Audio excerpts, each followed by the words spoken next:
Antes que houvesse estrelas, antes que houvesse luz, havia apenas silêncio e energia. 1 segundo. Apenas 1 segundo. Foi tudo o que o universo precisou para decidir como seria. Para sempre. Os cientistas chamam esse instante de a aurora cósmica, o primeiro segundo após o Big Bang. É o momento mais enigmático e violento da história. O nascimento do tempo, do espaço e de todas as leis que governariam o cosmos. Segundo os estudos do CERN e da Universidade McGill, como o artigo The First Second of the Universe, esse instante não foi apenas uma explosão, mas uma transição, uma transformação de pura energia em matéria. Um oceano cósmico fervendo, onde partículas surgiam e desapareciam em frações de trilhões de segundos. Ali, o universo era uma tempestade de luz e calor, tão denso que um simples cubo de matéria, do tamanho de um átomo, teria a massa de uma montanha. A temperatura, 100.000 vezes o calor do centro do Sol. E mesmo assim, algo começou a se organizar. Nos primeiros trilhões de segundo, o universo não era feito de estrelas, planetas ou luz. Era uma tempestade de energia, um mar cósmico fervente onde as leis da física ainda lutavam para nascer. O espaço não tinha forma, o tempo não tinha direção. Cada ponto do cosmos estava explodindo em todas as direções ao mesmo tempo. Foi o início da inflação cósmica. Uma expansão tão absurda que desafia qualquer imaginação humana.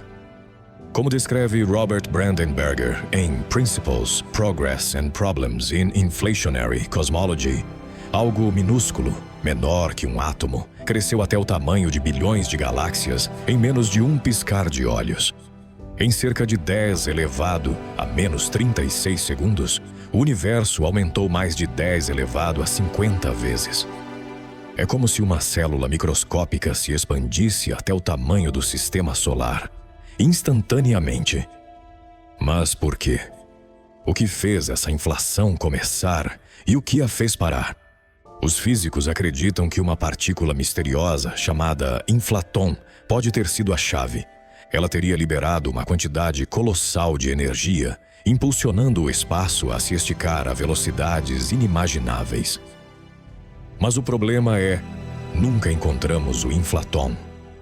É apenas uma hipótese, uma sombra teórica. Se ela não existir, tudo o que entendemos sobre o nascimento do cosmos pode precisar ser reescrito. Quando a inflação terminou, o universo não estava em calma. Pelo contrário, ele se encheu de ondas.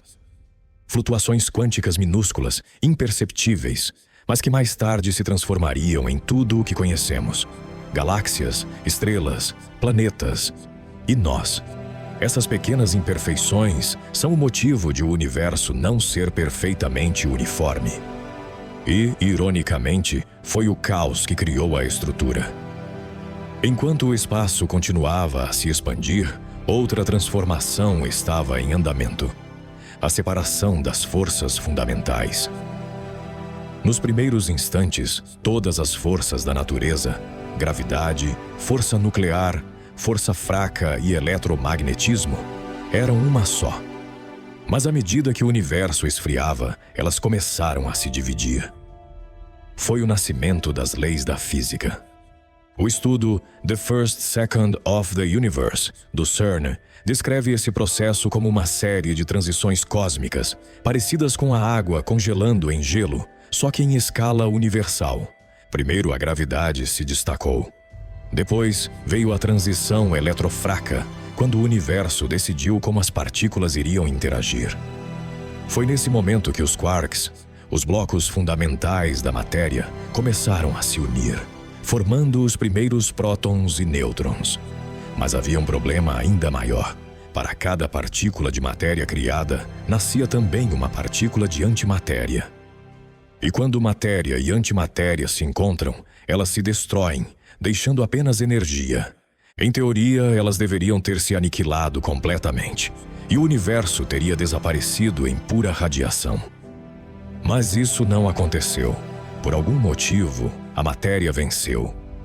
O estudo The First 3 Seconds, publicado no Arctur Science, mostra que esse pequeno desequilíbrio, talvez uma diferença de uma partícula em cada bilhão, foi o que salvou o universo. Ninguém sabe ao certo o que causou essa assimetria. Pode ter sido uma flutuação quântica. Pode ter sido o próprio campo inflacionário. Ou pode ter sido algo que ainda nem descobrimos. O fato é, se essa diferença não existisse, nada, absolutamente nada, existiria hoje. Nem estrelas, nem planetas, nem vida. A realidade inteira seria apenas uma bruma de luz fria se dissipando no vazio. Por isso, os físicos dizem que o primeiro segundo do universo não foi apenas o início do tempo. Foi uma sequência de decisões cósmicas. A cada fração de instante, algo podia dar errado. E ainda assim, de alguma forma, tudo deu certo. O caos não destruiu o cosmos. O caos criou o cosmos. Quando o primeiro segundo terminou, o universo já tinha definido seu destino. A matéria e a radiação haviam começado sua dança cósmica, e o espaço expandia-se sem parar. A cada instante, a energia se transformava em estrutura, e a estrutura em história. Em poucos minutos, os primeiros átomos simples se formariam. Em milhões de anos, as primeiras estrelas. E bilhões de anos depois, você estaria ouvindo esta história. O primeiro segundo do universo não foi apenas o começo do tempo. Foi o instante em que o caos se transformou em ordem, em que o nada se tornou tudo. E talvez, ainda hoje, em algum canto distante, ecos desse primeiro segundo ainda ressoem, lembrando-nos de que cada átomo do nosso corpo nasceu daquele mesmo instante de fogo e silêncio. Porque antes de haver qualquer coisa, houve um segundo, e nele o universo inteiro aprendeu a existir.